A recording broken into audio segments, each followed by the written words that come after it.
Hello my dear viewers, my name is Anwar Hussain Barbia and I welcome you to my channel AHB Physics. So from today we are going to start class 11 physics. तो आपको यहाँ पे basically question होगा sir आपने इससे पहले भी तो क्लास 11 फिजिक्स बोल के वीडियोस बनाए। पहले जो हम लोगों ने मैंने जो वीडियोस बनाया था वो बेसिकली मैथमेटिकल टूल्स का था। तो मैथमेटिकल टूल्स में हम लोग क्या करते हैं, हम लोग वो मैथमेटिक्स पढ़ते हैं जिन मैथमेटिक्स से हमें क्या होता है, फिजिक्स पढ़ने में आसानी होता है। Means to study physics we need some mathematics that comes under mathematical tools, उनको ही हम लोगों ने पढ़ा है।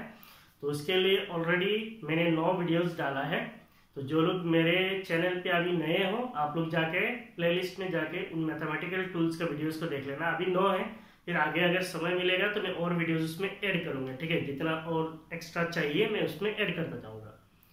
तो आज से सोचा कि क्लास 11 का फिजिक्स ही शुरू करते हैं। तो क्लास 11 अगर हम लोग फिजिक्स बोलेंगे तो ये बेसिकली आपका क्लास 11 का फिजिक्स का मार्क्स डिस्ट्रीब्यूशन है। तो इसमें मैं बाद में जा रहा हूँ। तो क्लास 11 में जब स्टूडेंट आते हैं तो बेसिकली उनके दिमाग में एक ऐसा सोच रहता है कि हम लोग मीन्स 11 में आते हैं, साइंस लेते हैं, तो सबसे पहला क्वेश्चन आता है कि हमें इधर नीट क्वालिफाई करना है, नहीं तो जेडब्ल्यू क्वालिफाई करना है कि नहीं। तो नीट एंड जेडब्ल्यू जो है ये बहुत अलग चीज नहीं है, चाहे आपका नीट हो या फिर जेडब्ल्यू हो। बेसिकली जो क्वेश्चन पेपर होता है वो एनसीईआरटी बेस्ड होता है, क्योंकि आपका जो एनसीईआरटी बुक है वो नेशनल बुक है। सो ये पूरा इंडिया में उसको टेक्स्ट बुक की तरह रेफर किया जाता है, तो इसीलिए क्वेश्चन जो है एनसीईआरटी बेस्ड होता है।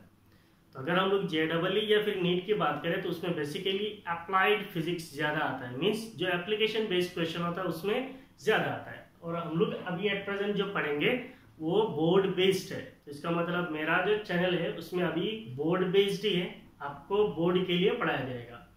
तो बोर्ड में बेसिकली मैं क्या करूंगा कि आपका जो एनसीईआरटी है उसको एकदम पूरा निकाल के उस पर इन डीप जाके हम लोग पढ़ेंगे। अगर आपको एनसीईआरटी क्लियर हो गया तो आगे में आप अगर एंट्रेंस के लिए भी अपियर करते हो तो आपको कोई प्रॉब्लम नहीं होगा।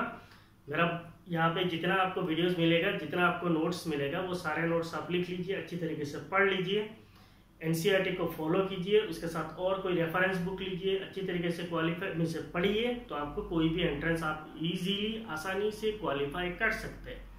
तो आपका बेस स्ट्रॉन्ग होना चाहिए। एनसीईआरटी टेक्स्ट बुक के बेस करके अगर आप पूरा पढ़ेंगे तो आपका बेस स्ट्रॉन्ग हो जाएगा। बेस स्ट्रॉन्ग हो जाएगा तो आगे आराम से जा सकते हैं।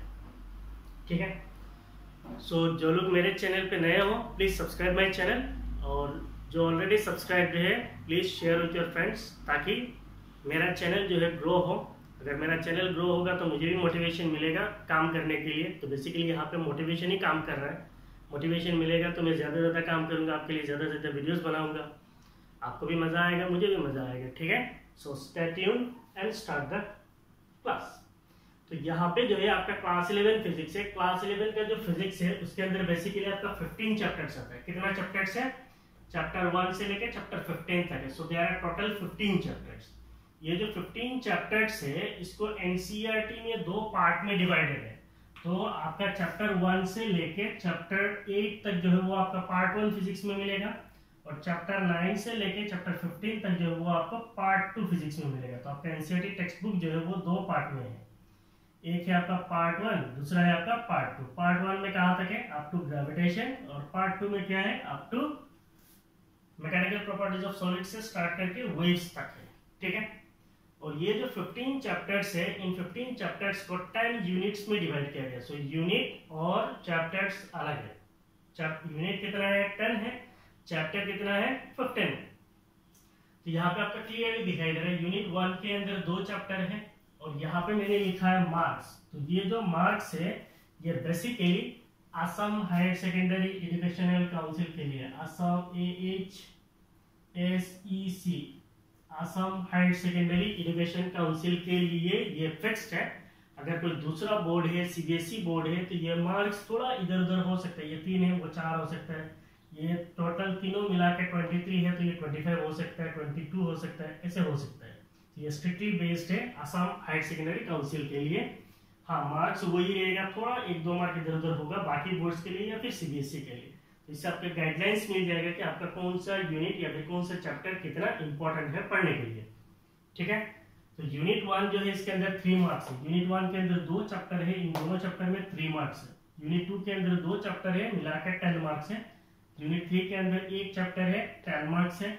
और ये तीनों यूनिट मिलके एक क्यूमुलेटिव मार्क है 23 में। जब क्वेश्चन पेपर बनाया जाता है तो कोशिश किया जाता है कि ये 23 ही हो, ये 24 ना हो या फिर 22 ना हो।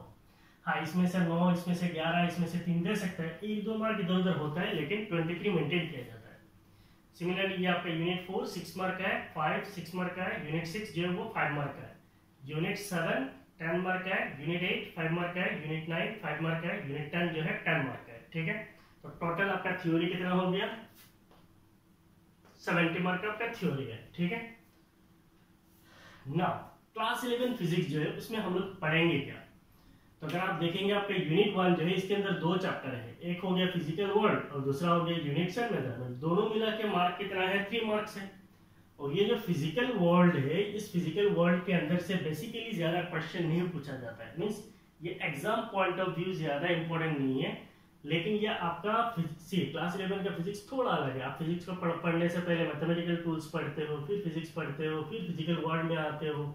ये एक चैप्टर है, इसको आपको रीडिंग मारना है, इसको आप अच्छी तरीके से रीडिंग मारिए। तो जैसे आप इसको रीडिंग मारेंगे तो रीडिंग मारने से आपको इंटरेस्ट डेवलप होगा फिजिक्स में। फिजिक्स साइंस क्या है, फिजिक्स क्या है, फिजिक्स में क्या क्या ब्रांचेस है, फिजिक्स में कौन साइंटिस्ट क्या डिस्कवर किया है। तो ऐसे धीरे धीरे आपको बहुत सारा हिस्ट्रीज दिया हुआ है, वो सारा चीज देखोगे तो आपको फिजिक्स में क्या आएगा? मजा आएगा, मीन्स आपको पढ़ने में मजा आएगा। तो ये बेसिकली पढ़ने के लिए, आपको समझने के लिए, लेकिन इसमें से एग्जाम में क्वेश्चन नहीं आता है। इसमें फंडामेंटल फोर्सेज इन नेचर बोल के एक टॉपिक है, उसके अंदर से ही बेसिकली क्वेश्चन आता है, उसको भी मैं आपको पढ़ाऊंगा। उसके बाद आता है आपका यूनिट्स एंड मेजरमेंट्स। सो यहाँ से आपका रियल फिजिक्स स्टार्ट होता है। ये चैप्टर 2 से लेके चैप्टर 15 तक जो है ये आपका रियल फिजिक्स है, मींस यहाँ से आपको एग्जाम में क्वेश्चंस आता है। तो इसका मतलब हम लोग जैसे ही यूनिट्स एंड मेजरमेंट्स पे जाएंगे तो वहां से हमारा फिजिक्स पढ़ना शुरू होगा। अभी ये चैप्टर हम लोग पढ़ेंगे क्योंकि हमारा टेक्स्ट बुक में दिया हुआ है, तो हमें पढ़ना है, कुछ तो पढ़ना है, ऐसे छोड़ नहीं सकते, तो कुछ पढ़ना है, थोड़ा इंटरेस्ट गेन करेंगे, हम लोग पढ़ेंगे। फिर आपका क्लास 11 का जो फिजिक्स है इसका मैं एक ओवरलुक दे देता हूँ। Units and measurement, units and measurements. Units का मतलब क्या होता है? कोई भी चीज को आपको मेजर करने के लिए, जैसे आपको मास मेजर करना है तो उसके लिए आपको एक स्टैंडर्ड यूनिट चाहिए। और इधर स्टैंडर्ड यूनिट हमें पता है कि वो किलोग्राम होता है। क्या होता है? किलोग्राम। मेजरमेंट्स का मतलब क्या होता है? नापना है, मेजर करना है। Motion in a straight line, means किसी एक स्ट्रेट लाइन पे जब मोशन होता है, मींस सीधा लाइन पे जब मोशन होता है उसका मतलब क्या बोलते हैं? Motion in a straight line. उसके बाद है motion in a plane. Motion in plane का मतलब क्या है? 2 डायमेंशन। जैसे मान लीजिए ये एक बोर्ड है, किसी चीज का अगर मैं मोशन को डिस्क्राइब करता हूँ, motion in a straight line का मतलब क्या? 1 डायमेंशन है। मोशन इन ए प्लेन का मतलब क्या है? एक प्लेन, मान लीजिए इधर एक्स एक्सिस है, इधर वाई एक्सिस है, कोई एक पार्टिकल का ऐसा मोशन हो रहा है, तो उसका मतलब रिप्रेजेंट करने के लिए एक्स वाई दोनों प्लेन चाहिए, एक्स वाई दोनों एक्सिस चाहिए, तो एक प्लेन चाहिए। तो जब मोशन को किसी प्लेन में रिप्रेजेंट किया जाता है उसका मतलब बोलते हैं मोशन इन प्लेन। जब मोशन का किसी स्ट्रेट लाइन में रिप्रेजेंट किया जाता है उसका मतलब क्या बोलते हैं? Motion in straight line. ठीक है, तो इसके बारे में हम लोग पढ़ेंगे इन डिटेल इन दोनों चैप्टर के अंदर। फिर आता है आपका यूनिट 3। तो ये हो गया आपका लॉज ऑफ मोशन। तो आप लोगों ने ऑलरेडी पढ़ा है Newton's first law of motion, second law of motion, third law of motion. तो इन सारे मोशन के लॉज और इनके एप्लीकेशंस ये सारे जो है हमारा लॉज ऑफ मोशन के अंदर आएगा। उसके बाद आप लोगों ने क्लास 9 में पढ़ा है वर्क, एनर्जी, पावर। तो ये सारी चीज आपको पता है, लेकिन जितना पता है उससे बहुत बड़ा करके हम लोग पढ़ेंगे, बहुत सारा एप्लीकेशन देखेंगे। तो वर्क क्या होता है, एनर्जी क्या होता है, पावर क्या होता है, तो ये सारे चीजों के ऊपर। फिर उसके अंदर आता है आपका collisions, types of collisions, conservative force, non conservative force, इन सारे चीजों के बारे में हम लोग कहाँ पे पढ़ेंगे? वर्क, एनर्जी एंड पावर में पढ़ेंगे। फिर आते हैं हम लोग यूनिट 5 में। यूनिट 5 जो है ये बेसिकली आपका system of particles and rotational motion है। क्या है? System of particles and rotational motion. तो system of particles and rotational motion का मतलब क्या है? System of particles means particles का सिस्टम, मींस कोई भी एक सिस्टम होता है तो वो क्या होता है? पार्टिकल से बना होता है। जैसे मान लीजिए ये रूम है, तो इस रूम के अंदर क्या है? एयर है। तो इसका मतलब इस रूम के अंदर एयर का पार्टिकल्स को मिला के ये रूम का अंदर का जो एयर है, air is made up of particles. तो इस सारे एयर का पार्टिकल्स को एक साथ मिला के मैं क्या बोल सकता हूँ? System of particles. System of particles and rotational motion. Rotational motion का मतलब क्या है? घूमता हुआ मोशन। मींस कोई भी चीज अगर गोल गोल घूमता है, जैसे मान लीजिए फैन है वो घूमता है, तो उसका जो मोशन है उस मोशन को हम क्या बोल सकते हैं? Rotational motion. फिर आता है आपका ग्रेविटेशन। ये भी आपका नया चीज नहीं है, इसको भी आप लोगों ने क्लास 5 में पढ़ा है। What is gravitation? Gravitational force, universal law of gravitation, force at a height, force at a certain height above the surface of earth। अर्थ का सरफेस से ऊपर जाने से फोर्स कितना होता है, नीचे जाने से फोर्स कितना होता है, सरफेस पे कितना होता है, ये सारे जो फोर्स का वेरिएशंस होता है इनके बारे में हम लोग पढ़ेंगे। फिर यहाँ पे इसके अंदर हम लोग सैटेलाइट्स के बारे में पढ़ेंगे, पोलर सैटेलाइट्स, जियो स्टेशनरी सैटेलाइट्स। ये सैटेलाइट्स कैसे मीन्स क्या होता है, कैसे इनको लॉन्च किया जाता है, इनके एस्केप वेलोसिटीज क्या होता है, इन सारे चीजों के ऊपर हम लोग पढ़ेंगे। कहाँ पे? ग्रेविटेशन में। फिर आता है आपका यूनिट 7। यूनिट 7 के अंदर आपका 3 चैप्टर है, तो ये बहुत बड़ा एक चैप्टर है। इसका मार्क के हिसाब से देखें तो ये बहुत बड़ा चैप्टर है, ठीक है। मार्क के हिसाब से देखें तो ये बहुत बड़ा यूनिट है, क्योंकि इसके अंदर 3 चैप्टर है। Mechanical properties of solids. Solids तो आपको पता है, सॉलिड्स के मैकेनिकल प्रॉपर्टीज के बारे में, जैसे हम मैकेनिकल प्रॉपर्टीज का मतलब क्या है, जैसे मान लीजिए स्ट्रेस है, स्ट्रेन है, मॉडुलस है, इन सारे चीजों के ऊपर हम लोग कहाँ पे पढ़ेंगे? मैकेनिकल प्रॉपर्टीज ऑफ सॉलिड्स में पढ़ेंगे। फिर आता है आपका मैकेनिकल प्रॉपर्टीज ऑफ फ्लूइड्स। तो फ्लूइड्स का प्रेशर क्या होता है, फिर ये सारे चीज मींस फ्लूइड्स के बारे में, फ्लूइड्स की जितने मैकेनिकल प्रॉपर्टीज है, जैसे आपका जितने भी हाइड्रोलिक्स मशीन है, तो सारे हाइड्रोलिक मशीन किस पे काम करता है? कुछ प्रॉपर्टीज पे काम करता है, मींस मैकेनिकल प्रॉपर्टीज पे काम करता है। तो इन सारे प्रिंसिपल्स के ऊपर हम लोग कहाँ पे पढ़ेंगे? फ्लूइड्स पे पढ़ेंगे। फिर आता है आपका thermal properties of matter. Therm का मतलब क्या है? हीट है, मींस मैटर का हीट का प्रॉपर्टीज, हीट रिलेटेड जितने भी प्रॉपर्टीज है वो सारे हम लोग कहाँ पे पढ़ेंगे? थर्मल प्रॉपर्टीज ऑफ मैटर पे। फिर आते हैं आपके यूनिट 8, ये हो गया आपका थर्मोडायनामिक्स। थर्म का मतलब क्या होता है? हीट। डायनामिक्स का मतलब क्या है? डायनामिक का मतलब है मोशन। तो हीट का मोशन के रिलेटेड जितना भी चीजें हैं वो सारे हम लोग कहाँ पे पढ़ेंगे? थर्मोडायनामिक्स में पढ़ेंगे। तो इस थर्मोडायनामिक्स के अंदर हम लोग हीट इंजन, रेफ्रिजरेटर्स, इनके बारे में भी पढ़ेंगे। कार्नोट इंजन है, तो ये सारे इंजन क्या होता है, कैसे ऑपरेट होता है, इन सारी चीजों के ऊपर हम लोग कहाँ पे पढ़ते हैं? थर्मोडायनामिक्स में पढ़ते हैं। फिर आता है आपका यूनिट 9। यूनिट 9 जो है वो बेसिकली आपका चैप्टर 13 है। इसके अंदर आता है आपका काइनेटिक थ्योरी ऑफ गैसेस। तो गैस का मींस गैस तो आपको पता है, तो गैस का मॉलिक्यूल्स का जब मोशंस होता है तो मॉलिक्यूलर मोशन की वजह से गैस का बिहेवियर को एक्सप्लेन करना है। तो गैस का बिहेवियर किन किन चीजों के ऊपर डिपेंड करता है? Pvt, pressure, volume, temperature. तो गैस का जो मोशन है उसका कुछ इक्वेशंस है, आइडियल गैस इक्वेशन आपको पता है, पी इक्वल टू एनआरटी। तो इन सारे चीजों के ऊपर हम लोग पढ़ेंगे, चार्ल्स लॉ, बॉयल्स लॉ, ये सारे चीजों के ऊपर इन डिटेल हम लोग पढ़ेंगे। कहाँ पे? काइनेटिक थ्योरी ऑफ गैसेस पे। फिर आएंगे हम लोग यूनिट 10 पे, दैट इज चैप्टर 14। इसमें क्या होता है? ऑसिलेशंस। ऑसिलेशंस का मतलब क्या है? कोई भी चीज जो अपना फिक्स्ड पोजीशन पे आता जाता रहता है, उन चीजों को हम लोग क्या बोलते हैं? ऑसिलेशन बोलते हैं। जैसे मान लीजिए पेंडुलम का बॉब होता है, वो ऐसे जाता है, फिर आता है, फिर जाता है, फिर आता है। तो इसका मतलब इसका मोशन कैसा है? हार्मोनिक मोशन है, इसको बोलते हैं सिंपल हार्मोनिक मोशन। तो इसको हम लोग ऑसिलेशंस कहते हैं। तो ऑसिलेशंस के बारे में इन डिटेल हम लोग पढ़ेंगे इस चैप्टर में। फिर आता है आपका वेव्स। तो यहाँ पे जो बेसिकली हम लोग वेव्स के बारे में पढ़ेंगे। तो वेव्स क्या होता है? वेव्स का मतलब क्या है? तरंग है, शायद आसानी में बोलते हैं तरंग। तो वेव्स के रिलेटेड जैसे आपका लॉन्गिट्यूडिनल वेव हो गया, ट्रांसवर्स वेव हो गया, ये वेव्स क्या होता है, इनका प्रॉपर्टीज क्या होता है, तो साउंड वेव का प्रोपगेशन कैसा होता है, इन सारे चीजों के ऊपर हम लोग कहाँ पे पढ़ेंगे? चैप्टर 15 में पढ़ेंगे। So this is a brief introduction of your class 11 physics. ठीक है, ना शुरू करते हैं हमारा चैप्टर 1। चैप्टर 1 क्या है? और एक चीज आपको जब भी मैं पढ़ाऊंगा, मैं पहले ये तो यहाँ पे कुछ एक्सप्लेनेशन नहीं है, फिजिक्स शुरू होगा तो एक्सप्लेनेशन शुरू होगा, आपको भी मजा आएगा। ये बेसिकली आपको समझा रहा सुना रहा हूँ, आप सुनिए। मैं जब मुझे आप मीन्स बेसिकली आप किसके लिए प्रिपेयर कर रहे हो? बोर्ड के लिए। तो बोर्ड के लिए आपको एक स्ट्रॉन्ग नोट्स चाहिए, मीन्स आपको एक क्लास नोट्स अच्छा होना चाहिए। हाँ, ये क्लास नोट ही नहीं है कि यही आपको पढ़ना है लाइफ में, ये क्लास नोट एक आपका बेस है, मीन्स इतना हमें पढ़ना है, ये आपको पता होना चाहिए। इसके रिलेटेड आप रेफरेंस बुक लीजिए, एनसीईआरटी बुक लीजिए और टीचर्स का मीन्स हेल्प लीजिए। दुनिया में जितने भी टीचर्स हैं वो सारे टीचर्स अच्छे होते हैं, ठीक है। ऐसा कोई भी नहीं है कि कोई भी टीचर नहीं होता है कि वो बुरा होता है, हर टीचर जो है अच्छा होता है, हर टीचर का कुछ ना कुछ क्वालिटी होता है। जैसे मान लीजिए मेरा कुछ है तो मेरा कुछ अच्छा क्वालिटी है, कुछ बुरा क्वालिटी है। कोई और दूसरा टीचर होगा उसका भी कुछ अच्छा होगा, कुछ बुरा होगा, लेकिन मेरे हिसाब से दुनिया में जितने भी टीचर हैं वो सारे अच्छे हैं। मेरा सुनिए, आपको मजा आए तो ठीक है, मजा नहीं आए तो कोई और टीचर का सुनिए, जिससे आपको बनता है उससे पढ़िए। पढ़ने में क्या आपको प्रॉब्लम है? कहीं से भी पढ़ सकते हैं। नाउ शुरू करते हैं क्लास 11 फिजिक्स। क्लास 11 फिजिक्स आपका यहाँ से शुरू होता है चैप्टर 1। चैप्टर 1 क्या है? Physical world. तो ये पहले ही मैंने बोला है, फिजिकल वर्ल्ड जो चैप्टर है ये आपका एग्जाम पॉइंट ऑफ व्यू उतना इम्पोर्टेंट नहीं है। तो हम लोग शुरू करते हैं साइंस से।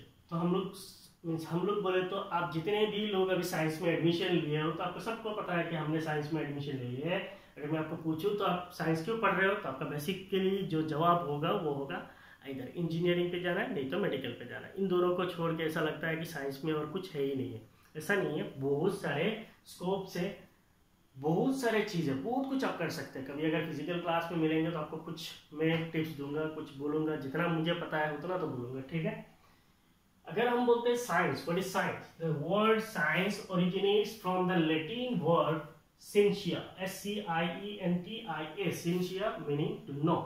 तो साइंस का मतलब ही होता है टू नो। साइंस का मतलब क्या है? टू नो, जानना। कोई भी चीज को जानने के बारे में क्या बोलते हैं? साइंस बोलते हैं। तो साइंस का जरूरी नहीं है आपको साइंस बोलने से साइंस क्या होता है तो आप सीधा बोलेंगे साइंस मीन्स फिजिक्स है, केमिस्ट्री है, बायोलॉजी है, मैथमेटिक्स है, ये साइंस है। ऐसा नहीं है। साइंस का मतलब है कोई भी चीज के बारे में जानना, इंफॉर्मेशन गैदर करना, ये सारे साइंस है। जैसे मान लीजिए मैं अभी यहाँ पे खड़ा हूँ, है कि नहीं है? मैं खड़ा हूँ, मेरा बॉडी का वेट मान लीजिए अराउंड 70 kg है, फिर भी मैं स्ट्रेट दोनों पैर पे बिंदास खड़ा रह सकता हूँ। यहाँ पे खड़ा होकर मैं बोल सकता हूँ, मेरा कान से मुझे सुनाई देता है, मेरा स्किन पे सेंसेशन होता है, मेरा बाल जो है वो ब्लैक है, मेरा टीथ जो है वो व्हाइट है लेकिन अभी थोड़ा रेड है क्योंकि मैं पान खाता हूँ। तो ऐसे जैसे मान लीजिए मेरा फिंगर से इनका मैं मोशन कर सकता हूँ। मेरे पास में ये पेन है, इसको मैं ले सकता हूँ, इसको मैं अगर छोड़ूंगा तो वो नीचे चला जाएगा। और क्या कहें, आपको आँख खोलने के बाद जो भी चीज दिखता है वो सारे साइंस है। वो सारे चीजों के बारे में जो इन्फॉर्मेशन आपको पता है वो सारे साइंस है। तो साइंस का मतलब है जानना। जैसे मान लीजिए एक बच्चा जो है जन्म लेता है तो उसको बोलना नहीं आता है, उसको बोलना नहीं आता है। तो बेसिकली वो क्या करता है? अपनी मम्मी पापा को फॉलो करता है। तो थोड़ा बड़ा होता है तो धीरे धीरे वो मम्मी पापा को फॉलो करता है। मम्मी पापा क्या बोलते हैं उसको केयर करता है, उसको सुनता है, उसको अच्छी तरीके से सुनता है, आइडेंटिफाई करता है, फिर उस चीज़ को बोलने की कोशिश करता है। वो फेल मारता है, फिर बोलता है, फिर फेल मारता है, फिर बोलता है। एक समय होता है कि वो बोल देता है। तो वही चीज़ है साइंस में। आपको सबसे पहले आइडेंटिफाई करना है, मीन्स आपको ऑब्जर्व करना है। ऑब्जर्व करके आपको एक्सपेरिमेंट करना है। जैसे वो बच्चा एक्सपेरिमेंट करता है बोल बोल कर, तो आपको भी ऐसे साइंस पे एक्सपेरिमेंट करना है। तो जो चीज़ आपके आसपास में है उससे आपको नॉलेज गेन करना, उनसे आपको उन चीज़ों को आपको एक्सप्लोर करना है, आपका दिमाग इसमें यूज करना है। तो उससे आपको क्या होगा, आगे साइंस जो है धीरे धीरे आता रहेगा। तो साइंस का मतलब है the word science actually originate from A Latin word. आया कहाँ से? लैटिन का एक वर्ब से आया है। वो वर्ब क्या है? सिंशिया है, और उसका मीनिंग क्या है? To know. Now what is actually science in science term? Science का टर्म में साइंस को क्या बोलते हैं? Science is a systematic attempt to understand natural phenomenon. Means कोई भी एक नेचुरल फेनोमेनन है उसके बारे में आपको पता करना, सिस्टमेटिक वे में उसको अंडरस्टैंड करना, समझना, उस चीज को साइंस कहते हैं। जैसे मान लीजिए वोल्केनो होता है, वोल्केनो आप लोगों ने सुना है ना, आग्नेयगिरी जो बोलते हैं। तो वोल्केनिक एरप्शंस होता है, कहीं पे फट जाता है, फिर आग निकलता है, लावा निकलता है, वो सारे क्या वोल्केनिक एरप्शंस है। तो ये जो वोल्केनो होता है उसके पीछे रीजन क्या है, वो इरप्ट क्यों होता है, फटता क्यों है, उससे क्या क्या चीज निकलता है। तो ये क्या है, इनको हमने सिस्टमेटिक करके, अगर कोई चीज आप जानते हो, कोई भी चीज को अगर आप सिस्टमेटिक वे से जानते हो, उसको क्या बोलते हैं? साइंस बोलते हैं। Science is a systematic attempt. ये क्या है? सिस्टमैटिक अटेम्प्ट है to understand natural phenomena. Means आपके आसपास में जो भी चीजें हो रहा है, जैसे मान लीजिए एक एप्पल है, ऊपर से नीचे गिरता है, कोई भी सामान है, ऐसे छोड़ते हैं नीचे आ जाता है। तो इसको न्यूटन से पहले तो बहुत सारे लोगों ने देखा है, तो इसको फॉर्मुलेट कर पाया, कोई लॉ दिया नहीं दिया। बेसिकली ऐसे सोचा कि ऊपर से आता है तो नीचे आता है, खत्म।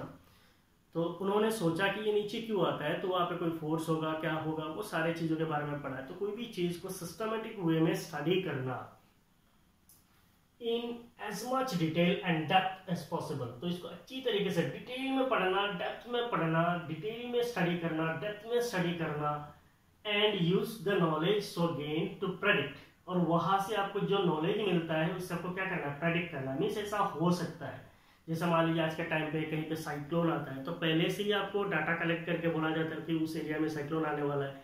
तो वहां से लोग जो है खाली करके जहाँ पे सेफ एरिया है वहां पे पहुंच जाते हैं। तो इसका मतलब क्या? प्रेडिक्ट कर सकते हैं। साइंस का नॉलेज को यूज करके हम कोई चीज बाद में होने वाला है इसको पहले से ही हम लोग प्रेडिक्ट कर सकते हैं।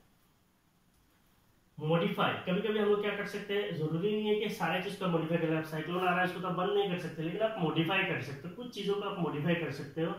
एंड कंट्रोल फेनोमेना, कुछ फेनोमेना ऐसे है जिसको आप कंट्रोल भी कर सकते हो। तो सारे आप मॉडिफाई और कंट्रोल जो है आपका हाथ में नहीं होता है, कुछ कुछ नेचुरल फेनोमेना है जहाँ पे हम लोग मॉडिफाई और कंट्रोल दोनों कर सकते हैं।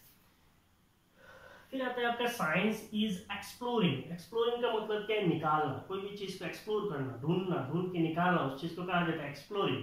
एक्सपेरिमेंटिंग, एक्सपेरिमेंटिंग का मतलब क्या, उस चीज के ऊपर आपको क्या करना है, एक्सपेरिमेंट करना है।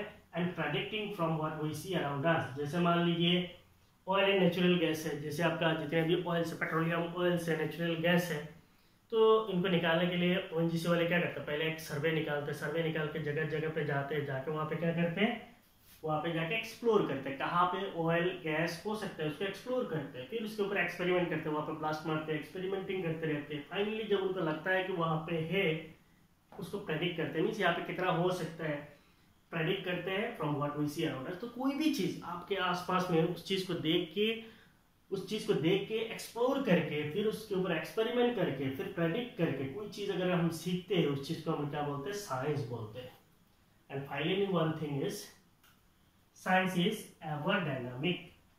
साइंस इज एवर डायनामिक का मतलब क्या है, मीन्स साइंस जो है वो फिक्स नहीं है। मीन्स ऐसा नहीं है कि हमने आज फिजिक्स में कोई एक फॉर्मूला पढ़ा है, वो जिंदगी भर के लिए वही फॉर्मूला रहेगा। हो सकता है ऐसे इसके ऊपर कुछ और मॉडिफिकेशन आए, कुछ और साइंटिस्ट आएगा, इसके ऊपर कुछ और थ्योरी देगा, बहुत सारा तर्क देगा, हाइपोथेसिस देगा, प्रूफ करके दिखाएगा, तो वो थ्योरी थोड़ा चेंज हो सकता है। एवर डायनामिक मीन्स वो हमेशा चेंज होते रहता है।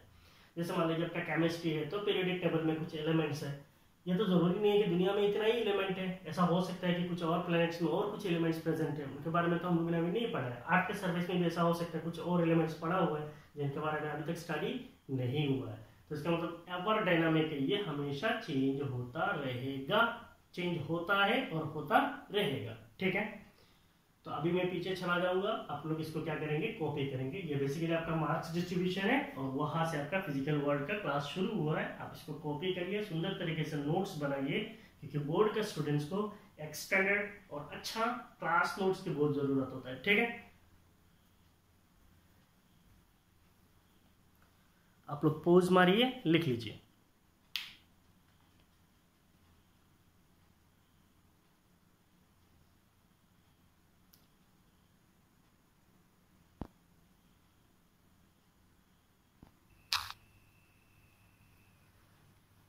सो अब हम पढ़ेंगे साइंटिफिक मेथड्स क्या होता है, what is scientific method. Then two principal thrust in physics, तो इसके अंदर आता है आपका यूनिफिकेशन, रिडक्शनिज्म। मतलब यहाँ पे आपको जो भी चीज दिख रहा है, तो बहुत सारी चीज जो है आपके लिए नया है। जो लोग इंग्लिश मीडियम में है, इंग्लिश मीडियम के कुछ वर्ड्स आपको मजा आएगा, लेकिन जो दूसरे मीडियम के हैं उनके लिए लगेगा कि ये सारा क्या ये है। तो जैसे मान लीजिए असमित मीडियम में है, बंगाली मीडियम से है, या फिर हिंदी मीडियम से, आपको ऐसे थोड़ा लगेगा कि फिजिक्स टफ है। ऐसा नहीं है, क्योंकि ऐसे भी ये आपको एग्जाम में आने वाला नहीं है। आपको इंटरेस्ट गेन करना है, आपको पता होना है फिजिक्स क्या है, साइंस क्या है, कौन सा चीज क्या होता है, कहाँ से आया है, कौन सा साइंटिस्ट ने क्या दिया है, ये सारे कहानी इस चैप्टर में लिखा हुआ है। ठीक है, साइंटिफिक मेथड्स। साइंटिफिक मेथड्स का मतलब क्या है, साइंस पे कोई भी चीज स्टडी करना है तो क्या क्या मेथड्स है, क्या स्टेप्स इन्वॉल्व होता है। So the scientific method involves several interconnected steps. जितने भी आपका साइंटिफिक मेथड होता है उसमें कुछ इंटरकनेक्टेड स्टेप्स होता है, मींस एक स्टेप दूसरे स्टेप के साथ लिंक्ड होता है। इसको समझने के लिए कैसे करें, कोई जो एक एग्जांपल लेने से आपको समझ में आ जाएगा। सबसे पहला चीज होता है सिस्टमैटिक ऑब्जर्वेशन।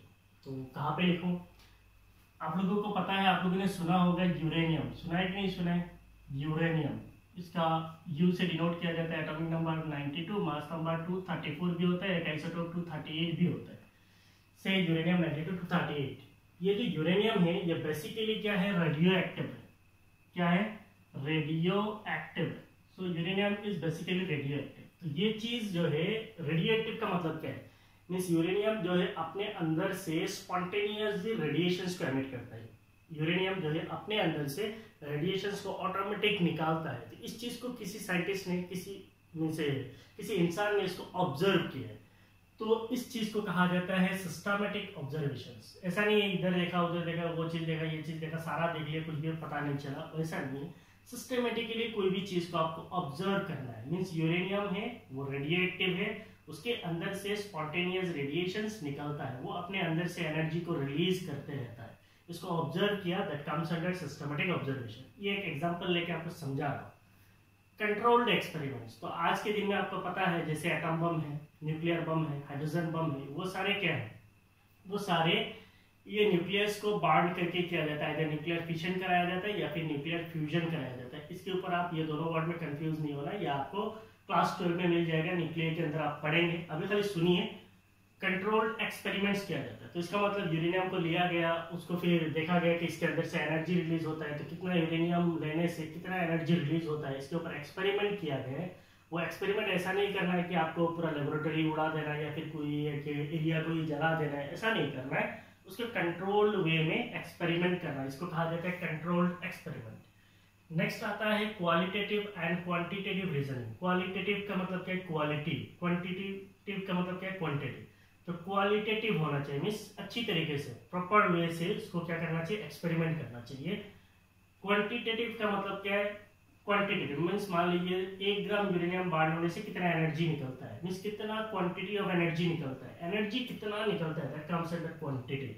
सो आपका क्वालिटेटिव और क्वांटिटेटिव, क्वालिटी भी अच्छा होना चाहिए, क्वांटिटेटिव भी होना चाहिए, मीन्स ज्यादा क्वांटिटी का भी होना चाहिए। उसका आपको रीजनिंग, प्रॉपर रीजनिंग देना चाहिए कि इतना देने से उतना होता है, 1 ग्राम बांड करने से इतना एनर्जी होगा, तो 1 किलोग्राम बांड करने से इतना एनर्जी रिलीज होगा। So that comes under qualitative and quantitative reasoning. Next है मैथमेटिकल मॉडलिंग। मैथमेटिकल मॉडलिंग का मतलब क्या है, जैसे मान लीजिए अभी यहाँ पे बोला ना 1 ग्राम बांड होने से मान लीजिए 1000 जूल ऑफ एनर्जी जो है रिलीज होता है। 1 ग्राम बांड करने से कितना एनर्जी रिलीज हो रहा है, 1000 joule of energy. So that is also mathematics, means अगर 1 ग्राम में इतना निकलता है तो 1 किलोग्राम में कितना निकलेगा। और इसके साथ बहुत सारे फिजिक्स में क्या होता है, फिजिक्स के एक्सपेरिमेंट्स के साथ आपको मैथमेटिकल फॉर्मुलेशन जरूरी है, मैथमेटिकल मॉडलिंग की जरूरत पड़ता है। Next prediction. प्रेडिक्शन का मतलब क्या है, जैसे मैंने बोला 1 ग्राम का 1000 जूल एनर्जी रिलीज होता है, ये आपका प्रेडिक्शन मींस ये जो साइंटिस्ट है उसने प्रेडिक्ट किया कि इतना होगा। वेरिफिकेशन, इसका मतलब एक्सपेरिमेंट करके फिर देखेगा सही में 1000 जूल ऑफ एनर्जी रिलीज होता है या नहीं है। वेरिफिकेशन और फॉल्सिफिकेशन ऑफ थ्योरीज, तो साइंटिस्ट ने जो थ्योरी दिया उसको फिर देखेगा वो वेरीफाई हुआ, अगर वेरीफाई हुआ देन इट इज सक्सेसफुल, नहीं हुआ that means it is unsuccessful. Unsuccessful का मतलब क्या, फॉल्सिफिकेशन मींस वो थ्योरी गलत है।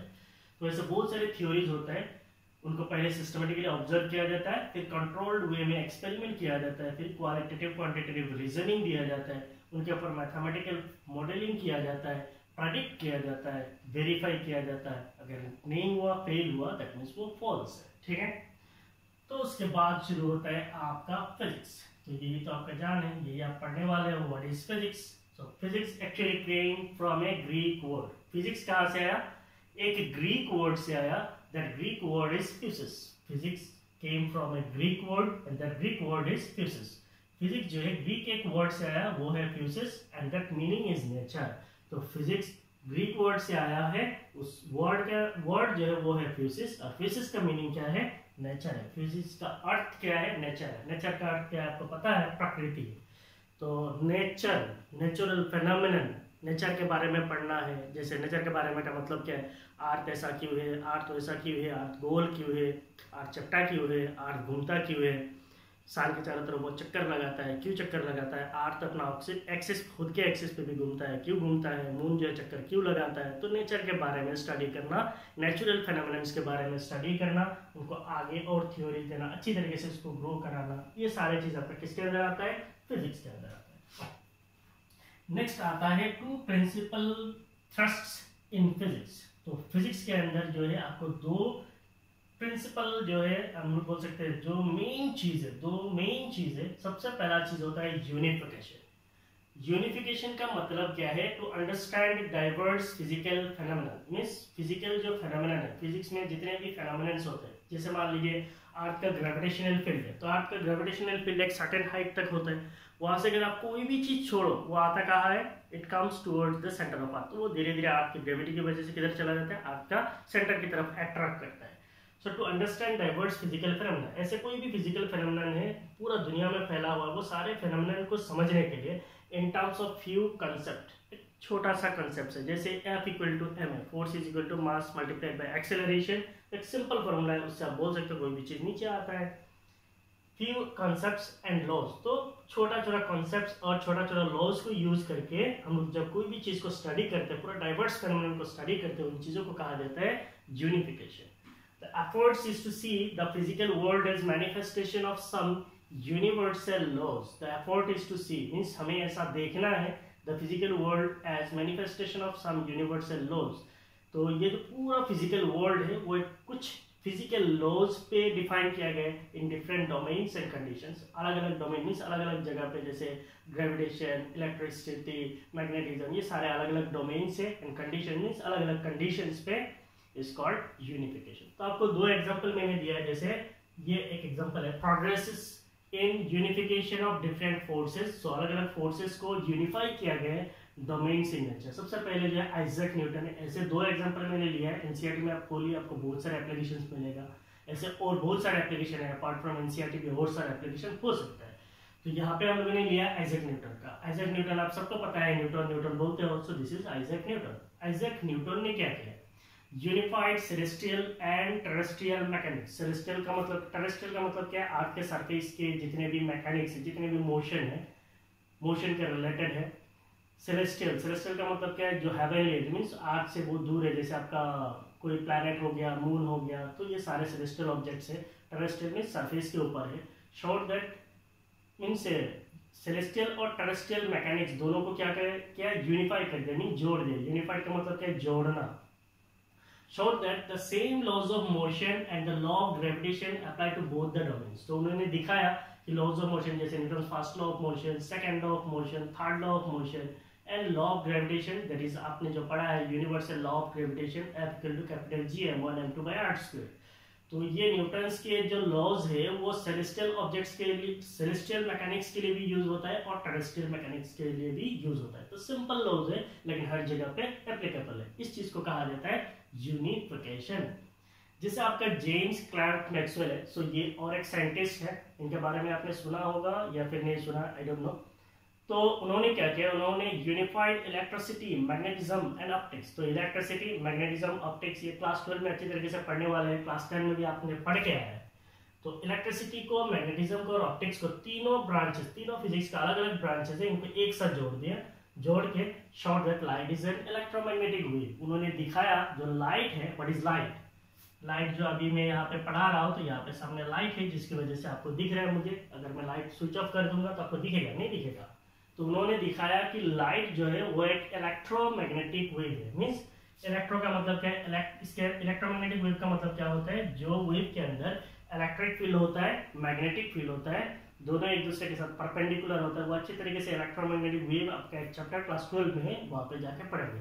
तो इसलिए मैंने पहले ही बोला ये सारी चीज आपको अभी सारा आपको समझ में आ जाएगा, ऐसा नहीं है। आप सुनो, समझो, खत्म। आपको सीखना तो कुछ है नहीं, जस्ट समझना है क्या है क्या नहीं है। मैं बक रहा हूँ, आप सुनते जाइए, बस खत्म। Show that light is an electromagnetic wave. तो जेम्स क्लर्क मैक्सवेल ने क्या किया है? इलेक्ट्रिसिटी को, मैग्नेटिज्म को, ऑप्टिक्स को एक साथ जोड़ दिया, यूनिफाई कर दिया, और उन्होंने दिखाया कि लाइट जो है एक इलेक्ट्रोमैग्नेटिक वेव है। फिर आता है आपका रिडक्शनिज्म। यूनिफिकेशन में क्या होता है? सारे फिजिकल लॉ, कोई एक डाइवर्स फिजिकल फिनोमेनन को समझने के लिए कुछ लॉज को यूनिफाई करके सिंपल लॉज में या फिर सिंपल फॉर्मूलाज में जब हम लोग स्टडी करते हैं उसको हम लोग बोलते हैं यूनिफिकेशन। रिडक्शनिज्म में क्या होता है? थोड़ा अलग है। Related efforts is to derive the properties of bigger, more complex system from properties and interaction of its constituent simpler part is called reductionism। तो इतना कॉम्प्लेक्स डेफिनेशन देख के आपको ऐसा लग रहा है कि ये क्या फिजिक्स है कि नहीं? ऐसा कुछ नहीं है। एक सिंपल सा एग्जांपल लेता हूँ। मान लीजिए यहाँ पे कोई एक हाइड्रो स्टेशन है, आप लोगों ने सुना है हाइड्रो स्टेशन में, जहाँ पे पानी को स्टोर करके इलेक्ट्रिसिटी को जनरेट किया जाता है। ऐसे मान लीजिए, तो यहाँ पे क्या है? यहाँ पे आपका लॉट्स ऑफ वाटर है, यहाँ पे क्या है? पानी है। तो यहाँ पे पानी को स्टोर किया जाता है। आप लोगों ने सुना होगा नदी के ऊपर में जहाँ से पहाड़ से पानी जो उतरता है, वहाँ पे क्या किया जाता है? बड़ा बड़ा हाइड्रो स्टेशन बनाया जाता है, मीन्स डैम्स कंस्ट्रक्ट किया जाता है। So this is basically A dam. तो यहाँ पे क्या होता है? वाटर जो है स्टोर होता है। वाटर अगर स्टोर होगा, इसके अंदर कौन सा एनर्जी आएगा? Stored energy. That is the water की स्टोर की वजह से जो एनर्जी होगा, that will be the potential energy, PE. तो ये पोटेंशियल एनर्जी, काइनेटिक एनर्जी, ये सारे हम लोग पढ़ेंगे। आपने सुना होगा potential energy is the energy possessed by virtue of its position. इसको हम लोग बेसिकली पोजीशन कॉन्फ़िगरेशन, इनके लिए जो एनर्जी होता है, मींस कोई भी चीज रेस्ट पे जब होता है उसके अंदर जो एनर्जी पोज करता है उसको बोला जाता है पोटेंशियल एनर्जी। उसके बाद क्या किया जाता है, यहाँ पे एक पेन स्टॉक होता है। बेसिकली एक पेन स्टॉक होता है, इसका मतलब एक पाइप होता है जहां से उस पानी को छोड़ा जाता है। तो पानी को छोड़ेंगे, यहाँ पे बहुत सारा पानी है, जैसे ही पाइप देंगे तो वहां से क्या होगा, पानी जो है हाई स्पीड में फ्लो होगा। तो यहाँ पे आपका वाटर का जो पोटेंशियल एनर्जी है वो किसमें कन्वर्ट हो गया, काइनेटिक एनर्जी में कन्वर्ट हो गया। फिर वो काइनेटिक एनर्जी मीन्स पानी जो है यहाँ से हाई स्पीड से निकलेगा। फिर इसके बाद क्या होता है, इसको एक टरबाइन में कनेक्ट किया जाता है। तो यहाँ पे ये टरबाइन का ब्लेड मान लीजिए। So these are the blades of turbine. ये आपको ड्रॉ नहीं करना है, खाली समझना है ये क्या है, ब्लेड्स ऑफ टरबाइन है। तो फिर ये जो टरबाइन का ब्लेड है इसको फिर एक डिवाइस के साथ कनेक्ट किया जाता है। उसका नाम क्या है, जनरेटर। आप लोगों ने सुना होगा टरबाइन का ब्लेड किसके साथ कनेक्ट किया जाता है, जनरेटर। और जनरेटर से आपको एक चीज मिलता है, वो है इलेक्ट्रिसिटी। क्या मिलता है, electricity, that is electric energy. तो अगर आपको डिफर बोलने के लिए बोला जाता है व्हाट इज जनरेटर, आप लोगों ने पढ़ के आए, generator is a device which converts mechanical energy. Mechanical energy के अंदर क्या आता है, काइनेटिक एनर्जी, पोटेंशियल एनर्जी दोनों आता है। So generator is a device which converts mechanical energy into electric energy. Just imagine ये सारा चीजें एक साथ मिलके आप फाइनली बोलते हो आपको इलेक्ट्रिसिटी मिलता है। मैं यहाँ पे हूँ, सामने लाइट जल रहा है, इलेक्ट्रिसिटी की वजह से जल रहा है। सो इसका मतलब इस इलेक्ट्रिसिटी को पैदा करने के लिए ये सारे कितने सारे चीजों का यहाँ पे एक साथ यूनिफाई किया गया। ये सारे मिला के एक साथ हम लोग क्या बोल सकते हैं, इसको यूनिफिकेशन बोल सकते हैं। ये एक सिस्टम है, ये एक यूनिफाइड सिस्टम है।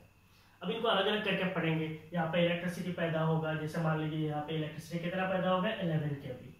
तो ये 11 kV पैदा होने के लिए जो जनरेटर है इसके अंदर जो टरबाइन है वो कितना स्पीड से रोटेट करना चाहिए, जो जनरेटर के अंदर के कॉइल है वो कितने टर्न्स का कॉइल होना चाहिए, ये सारे कैलकुलेशंस है। तो इन सारे चीजों को अलग अलग करके पढ़ने के लिए, कॉम्प्लेक्स सिस्टम को अलग अलग छोटा छोटा करके पढ़ने का जो तरीका होता है उसको बेसिकली क्या कहा जाता है, रिडक्शनिज्म। यहाँ पे देखिए रिडक्शनिज्म क्या है, A related effort is to derive the properties of bigger, more complex system। ये क्या है, बड़ा सा complex system है। From properties and interaction of its constituent simpler parts। तो छोटा छोटा पार्ट को अच्छी तरीके से समझ के पूरा एक बड़ा सा सिस्टम को स्टडी करने का जो प्रोसीजर होता है उसको कहा जाता है रिडक्शनिज्म। ठीक है, तो अभी फिर से आप अपना क्लास नोट्स बना लीजिए।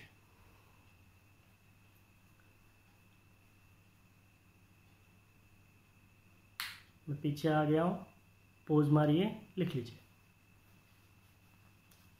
डन।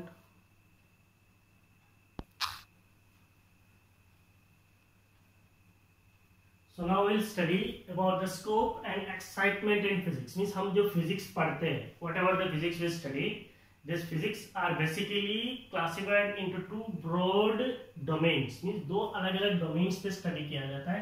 एक होता है आपका classical physics, लाइन देखे तो गड़बड़ कर दिए। एक होता है आपका क्लासिकल फिजिक्स और दूसरा होता है आपका क्वांटम फिजिक्स। सो दो ब्रॉड डोमेन्स पे हम लोग फिजिक्स को स्टडी करते हैं। तो क्लासिकल फिजिक्स जो इसको हम लोग क्या बोलते हैं, मैक्रोस्कोपिक भी बोलते हैं। तो यहाँ पे दो वर्ड है, एक है मैक्रो और दूसरा है माइक्रो। मैक्रो का मतलब क्या है, लार्ज। तो लार्ज सिस्टम के बारे में स्टडी करने के लिए जो होता है उसको कहा जाता है मैक्रोस्कोपिक। माइक्रो का मतलब क्या है, स्मॉल है, माइक्रो मीन छोटा। तो छोटा सिस्टम के बारे में स्टडी करने को क्या कहा जाता है, माइक्रोस्कोपिक। बड़ा सिस्टम के बारे में स्टडी करने को क्या कहा जाता है, macroscopic.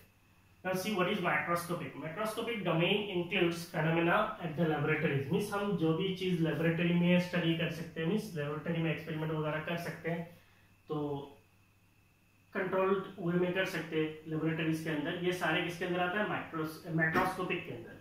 Laboratories, terrestrial and astronomical scale. तो टेरेस्ट्रियल सरफेस के ऊपर जितना भी मोशन है, जितना भी चीज है, जितना भी फोर्सेज है, उन सारे चीजों के बारे में हम लोग पढ़ सकते हैं। उन सारे चीजों को हम लोग क्या बोलते हैं, टेरेस्ट्रियल। और एस्ट्रोनॉमिकल का मतलब क्या है, जो हेवनली ऑब्जेक्ट्स है, जो हमारे आसपास है लेकिन बहुत दूर है, जैसे मून है, दूसरे प्लैनेट्स है, स्टार्स है, इनके बारे में स्टडी करना। इन सारी चीजों को किसके अंदर लाया गया है, it is microscopic. So these phenomena are studied in classical physics। तो ये बेसिकली क्या होता है, क्लासिकल फिजिक्स के अंदर स्टडी किया जाता है। तो ये हमारा थोड़ा पुराने जमाने का फिजिक्स है। मॉडर्न फिजिक्स जो है वो बेसिकली क्वांटम फिजिक्स है। तो आज के जमाने में बेसिकली सारे फिजिक्स जो है धीरे धीरे क्वांटम फिजिक्स की तरफ बढ़ रहा है। सो ये सारे माइक्रोस्कोपिक जो है, वो माइक्रोस्कोपिक जो डोमेन्स है वो बेसिकली किसके अंदर आता है, क्लासिकल फिजिक्स के अंदर आता है, व्हिच इंक्लूड्स मैकेनिक्स, थर्मोडायनेमिक्स। तो यहाँ पे आपका मैकेनिक्स है, तो मैकेनिक्स के अंदर आपको जैसे मैंने आपको इंट्रोडक्शन दिया था वो आपका motion in straight line, motion in plane, laws of motion, फिर system of particles, rotational motion, work energy and power, gravitation, solids, fluids, इन सारी चीजों के बारे में पढ़ने के लिए ये बेसिकली किस में आता है, मैकेनिक्स के अंदर आता है। और थर्मोडायनेमिक्स जो है वो बेसिकली क्या होता है, थर्मोडायनेमिक्स, थर्म का मतलब हीट है, डायनेमिक्स का मतलब मोशन है। तो हीट के रिलेटेड मोशन, इसके रिलेटेड जितने थ्योरीज है, जितने भी आपका इंजन है, उन सारे के बारे में हम लोग कहाँ पे पढ़ते हैं, थर्मोडायनेमिक्स के अंदर पढ़ते हैं। तो मैकेनिक्स, थर्मोडायनेमिक्स, ये बेसिकली जो ब्रांचेस है ये आपको क्लास 11 में मिलेगा।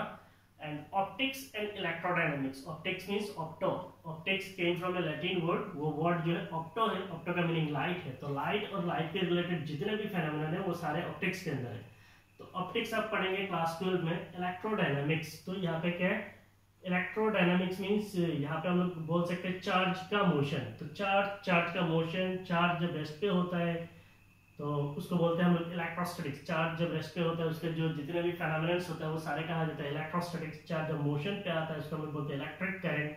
चार्ज जब मूव करता है किसी एक वायर के अंदर तो वहाँ पे क्या होता है, इलेक्ट्रिसिटी फ्लो होता है, उससे मैग्नेटिज्म आता है, उसको बोलते हैं electromagnetism, electromagnetic induction, alternating current, electromagnetic waves. इन सारे चीजों को हम लोग यहाँ पे पढ़ेंगे, इलेक्ट्रोडायनेमिक्स में पढ़ेंगे। तो ये दोनों बेसिकली दो पार्ट जो है आपका क्लास 12 में मिलेगा, और वो दोनों पार्ट आपको कहाँ पे मिलेगा, क्लास 11 में मिलेगा। फिर आता है माइक्रोस्कोपिक। माइक्रोस्कोपिक का मतलब क्या है, छोटा रेंज, छोटा डोमेन के जो पढ़ते हैं। जैसे the microscopic domain includes atomic, means atom का स्ट्रक्चर के बारे में स्टडी करना, एटम का बिहेवियर के बारे में स्टडी करना, एटम का कंस्टिट्यूएंट के बारे में स्टडी करना, ऑर्बिट्स के बारे में स्टडी करना, रेडियस के बारे में स्टडी करना। तो ये सारे आपका एटॉमिक फिजिक्स है। उसके बाद मॉलिक्यूलर्स, मॉलिक्यूल्स के बारे में पढ़ना, न्यूक्लियर फेनोमेनन, न्यूक्लियस के अंदर कैसे बिहेव करता है, न्यूक्लियस के अंदर प्रोटॉन कैसे रहता है, न्यूक्लियस के अंदर न्यूट्रॉन्स कैसा रहता है, न्यूक्लियस के अंदर न्यूट्रॉन और प्रोटॉन के बीच में बॉन्डिंग कैसा होता है। इन सारी चीजों को पढ़ना कहाँ पे, न्यूक्लियर फेनोमेनन है। ये बेसिकली आपका मॉडर्न फिजिक्स बोल के एक सेक्शन आता है।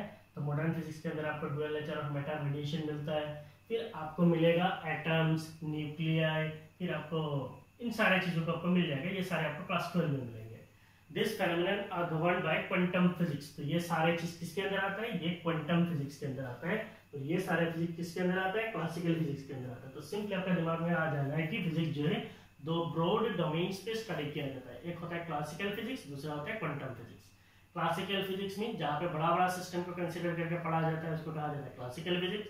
जहाँ पे छोटा छोटा सिस्टम, छोटा छोटा कंस्टिट्यूएंट, हर चीज एकदम मींस एलिमेंटरी, एकदम छोटा से छोटा पार्ट में लाके एकदम स्टडी करने को क्या कहा जाता है, microscopic. That comes under your quantum physics. फिर आता है आपका excitement in physics. Excitement in physics का मतलब क्या है, मींस फिजिक्स के अंदर मजा, कौन सी चीज मजेदार है। The basic laws are simple and universal. तो फिजिक्स के अंदर जितने भी लॉज होते हैं वो सारे लॉज जो है बेसिक्स हैं और ये यूनिवर्सल है। इसका मतलब ये पूरा दुनिया में हर जगह पे सेम लॉ यूज होता है और हर चीज में, हर फील्ड में वो अप्लाई होता है, मींस मोस्ट ऑफ द जगह पे यूज होता है। इसीलिए इसको कहा जाता है सिंपल, एकदम साधारण है, यूनिवर्सल, हर जगह पे वैलिड है। It is a source of wonder that such vast regions of experience can be summarized in a single sentence or equation। जैसे मान लीजिए आप लोगों ने न्यूटन्स लॉ ऑफ ग्रेविटेशन पढ़ा, F equal to capital G। ये बार बार मैं बोल रहा हूँ क्योंकि ये चीज आपको पता है, इसीलिए इसको रिलेट करके बोल रहा हूँ। तो ये एक फोर्स का जो इक्वेशन है, इस इक्वेशन से आप देखिए कितने सारे चीजों को रिलेट कर सकते हैं। तो इसलिए कहा जाता है कि source of wonder, means physics जो है ये एक वंडर है, ये एक मींस चमत्कार है। That such vast range of experience, बहुत सारा एक्सपीरियंस जो है, बहुत सारा ऑब्जर्वेशन जो है, कैन बी समराइज। इसको हम लोग समराइज कर सकते हैं, छोटा कर सकते हैं इन सिंगल सेंटेंस। एक छोटा सा सेंटेंस पे या फिर इक्वेशन पे रिप्रेजेंट कर सकते हैं। तो इस चीज को कहा जाता है आपका एक्साइटमेंट इन फिजिक्स। तो इसका मतलब ये नहीं है कि यही पे आपका फिजिक्स का एक्साइटमेंट जो है खत्म हो गया। तो यहाँ पे आपको बेसिकली एक क्वेश्चन है कि मींस फिजिक्स क्या है, फिजिक्स के अंदर क्या क्या है। तो ये छोटा छोटा चीज आपको पता चल चुका है ना। सी फिजिक्स ऐसा एक चीज है, मींस आप फिजिक्स के अलावा जी नहीं सकते। बाकी हर चीज के अलावा मींस कुछ चीजों को आप इग्नोर करके भी जी सकते हैं, लेकिन फिजिक्स के अलावा जी नहीं सकते। ये पेन है, इसको बनाया गया है, मींस इसके अंदर बहुत सारा फिजिक्स है, कंस्ट्रक्शन है, जिसकी वजह से ये पेन बना है। ये बोर्ड है, मैं लिख रहा हूँ, ये इसके अंदर भी फिजिक्स है। ये व्हाइट क्यों है, इसके अंदर ये ब्लैक इंक मैं क्यों यूज कर रहा हूँ। मैं यहाँ पे ग्रीन भी यूज कर सकता हूँ, रेड भी यूज कर सकता हूँ, लेकिन वो आपको उतनी अच्छी तरीके से क्लियरली नहीं दिखेगा। क्योंकि ये रिफ्रैक्शन करेगा लाइट की वजह से। तो इसका मतलब यहाँ पे बहुत सारा फिजिक्स यहाँ पे है। जैसे वो लाइट है, वो ग्लो कर रहा है, इसके अंदर फिजिक्स है। इलेक्ट्रिसिटी है, इसके अंदर इलेक्ट्रॉन्स फ्लो होता है, फिजिक्स है। सी आज से 200-400 साल पहले किसी ने सोचा होगा ऐसे लाइट आएगा, ऐसे पूरा दुनिया जो है लाइट की वजह से रोशनी होगा? सोचा होगा? तो सोचा होगा, डेवलपमेंट हुआ होगा, फिजिक्स का बहुत सारा थ्योरीज आया होगा, इंजन्स डेवलप हुआ, मशीन्स डेवलप हुआ, टेक्नोलॉजी डेवलप हुआ, जिसकी वजह से ये फिजिक्स इतना ग्रो हुआ, जिसकी वजह से हम लोग आज इस पोजीशन में हैं। पूरा दुनिया में जितने भी आपको कंस्ट्रक्शन दिखते हैं वो सारे के अंदर क्या है? फिजिक्स है। गाड़ी है, आपका जितने ऑटोमोबाइल्स है वो सारे ऑटोमोबाइल्स के अंदर क्या है? फिजिक्स है। आपको जितना भी ना यहाँ पे एक चीज़ ऐसा नहीं है कि फिजिक्स ही हर चीज़ है। फिजिक्स जो है मैथमेटिक्स के साथ रिलेटेड है, फिजिक्स जो है केमिस्ट्री के साथ रिलेटेड है, फिजिक्स जो है बायोलॉजी के साथ रिलेटेड है। तो फिजिक्स बहुत सारे ब्रांचेस के साथ को रिलेट करके चलता है, सारे चीज़ों के साथ को रिलेट करके इंटरकनेक्ट करके चलता है। जैसे मान लीजिए आप हॉस्पिटल में जाते हो, जितने भी इंस्ट्रूमेंटेशन है वो सारे के इंस्ट्रूमेंटेशन इंजीनियर बनाते हैं, वो सारे के इंस्ट्रूमेंटेशन बनाने के लिए भी फिजिक्स चाहिए। तो आप कहीं पे भी नहीं छूट सकते, हर जगह पे आपको फिजिक्स ही फिजिक्स नजर आएगा। ठीक है, तो फिजिक्स रियली इंटरेस्टिंग है। कंडीशन इतना है कि आप फिजिक्स को कितना अच्छी तरीके से और कितना इंटरेस्टिंगली पढ़ते हो और अपना लाइफ में इस्तेमाल करते हो। फिजिक्स जो है ये बहुत सारे कंस्ट्रक्टिव वे में भी हम लोग यूज कर सकते हैं। Means advancement in technology, means दुनिया में जितने भी टेक्नोलॉजी का एडवांसमेंट हो रहा है इसको हम लोग बहुत अच्छा पॉजिटिव वे में भी यूज कर सकते हैं और निगेटिव वे में भी यूज कर सकते हैं। तो टेक्नोलॉजी को हमें गलत इस्तेमाल नहीं करना है, हमेशा क्या करना है? पॉजिटिवली इस्तेमाल करना है। जैसे मैं एक सिंपल एग्जांपल देता हूँ, ये सामने मोबाइल है, तो इस मोबाइल को मैं आज यूज़ करके यहाँ पे वीडियोस बना सकता हूँ, बहुत सारे स्टूडेंट्स को दे सकता हूँ। So it is a positive use. इस मोबाइल को मैं यूज़ करके मैं बहुत सारे फेसबुक, व्हाट्सएप, बहुत सारी चीज़ों पर क्या कर सकता हूँ? अपना टाइम को स्पेंड कर सकता हूँ। So that means I have to use my useful time to unuseful work. जो काम मेरे को ज़रूरी नहीं है वैसे काम में मैं टाइम को वेस्ट कर सकता हूँ। So it is a negative word. जैसे मान लीजिए आपका एटॉमिक एनर्जी है, तो जैसे आपके न्यूक्लियर बम्स है, तो इसको न्यूक्लियर एनर्जी में न्यूक्लियर रिएक्टर में क्या किया जाता है? उस एनर्जी को यूज करके, एनर्जी रिलीज करके इलेक्ट्रिसिटी को जनरेट किया जाता है। So this is a positive use of technology. ना उसको अगर बम बना के किसी युद्ध में यूज करेंगे that is obviously A negative use. तो टेक्नोलॉजी का पॉजिटिव यूज भी है, नेगेटिव यूज भी है। ठीक है, तो और क्या बोलूँ, बहुत सारा बोल दिया ऑलरेडी। वीडियो का आपका लेंथ बहुत बड़ा हो रहा है। ठीक है, तो फिजिकल वर्ल्ड मैं सोचा था कि एक वीडियो के अंदर हो जाएगा, तो मुझे अभी नहीं लगता है कि एक वीडियो के अंदर होगा। और एक वीडियो में आऊँगा मैं। उस वीडियो में हम लोग पढ़ेंगे fundamental forces in nature, conservation of laws, तो ऐसे कुछ और थ्योरीज उसको हम लोग पढ़ेंगे। और फंडामेंटल फोर्सेज इन नेचर जो है उसके अंदर से बेसिकली आपका एग्जाम में क्वेश्चन भी आता है। ठीक है, टिल देन आप इस वीडियो को अच्छी तरीके से देखिए। मैंने कुछ इन्फॉर्मेशन आपको देने की कोशिश की है, उस इन्फॉर्मेशन को अच्छी तरीके से दिमाग में डालिए। ठीक है, thank you for watching my video. Thank you, bye bye.